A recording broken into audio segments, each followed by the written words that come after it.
So I showed you how to change the 5-inch filter. This is your standard 1-inch filter, and this is a filter return box that we made.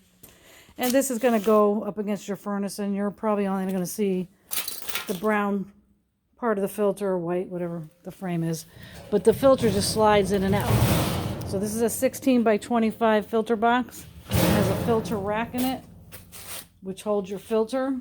So you're going to take your filter out when you need to change it, slide it out, and you're going to slide it back in. Most likely you're only going to see the brown part when you're looking, or white, whatever your filter color is, like I said, and just pull that out and replace a new one in there. You can do fiberglass like this one is, which is the least expensive filter to use, or you could use pleated, which filters out more dust.